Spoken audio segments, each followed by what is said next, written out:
is an All Ears English podcast, episode 6, Teaching Tuesday.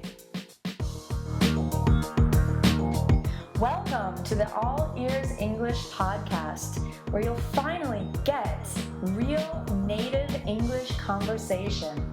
Now here are your hosts, Lindsay McMahon, the English adventurer, and Gabby Wallace, the language angel, coming to you from Boston, Massachusetts, USA.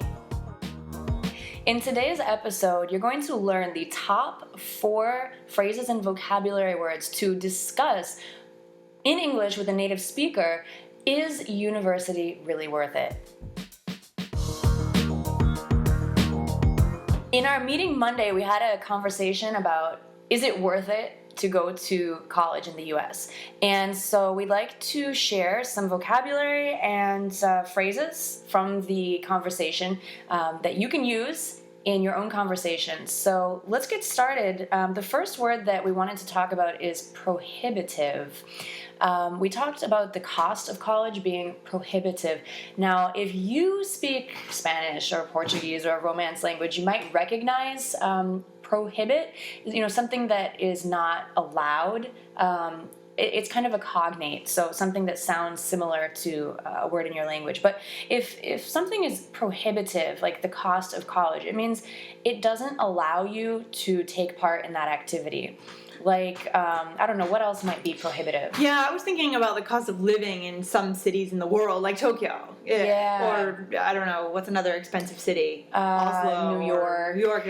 So some neighborhoods in New York are prohibitive to live in, like Soho. I mean, at least for me. Oh, definitely, yeah. I think that's a good example. Just the cost of something like a luxury car, that's a prohibitive cost for most people. Mm-hmm, totally. That's a good example. And the next one was to be worth it. So we asked the question, is the price of college actually worth it? So what does that actually mean, Gabby?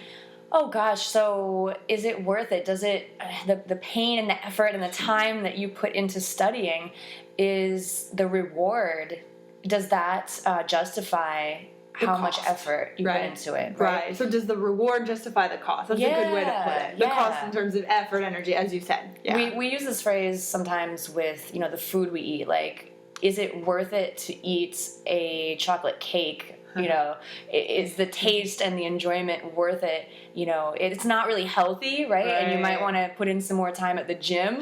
So is it worth it? Right, in terms of the way you're going to feel afterwards. Okay, right. Good. And what was the next one that you had? The word advantageous. So there's a root, advantage. So an advantage is something that puts you ahead.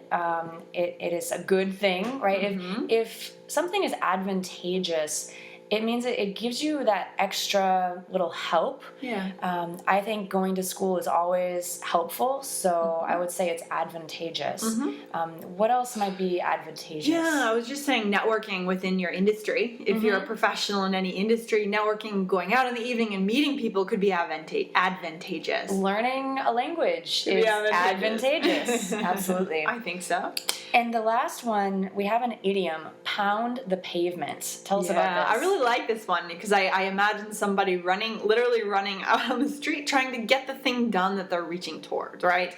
So what is it that you're trying to do? In this case, we talked about getting scholarships. So you need to work hard. You need to go out and talk to people and network and see who can help you and maybe what you can do for them, how you can help them in exchange for their help. So just really do everything you can to reach your goal, is to pound the pavement. Yeah, is that how you would describe it? I agree. Pound the pavement is to work hard, not expect things to happen to you because you're a nice or a good person, but you have to go out and you have to talk, you have to network, you have to put in the work. Exactly. Yeah, that's the only way things get done. Great. So just before we end the episode, I'll give you all a chance to repeat after us. So the first word was prohibitive.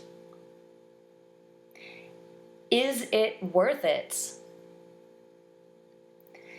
Advantageous. And pound the pavement. Okay, awesome good job, guys. All right, see you next time.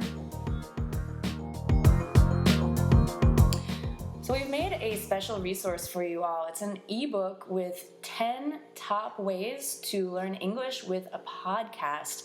And you can get that ebook for free if you come to visit us at www.allearsenglish.com/free. So come on over and get your copy. Thanks for listening to the All Ears English podcast. We're here to help you learn English, and you can help us by leaving a 5-star review on iTunes. See you next time.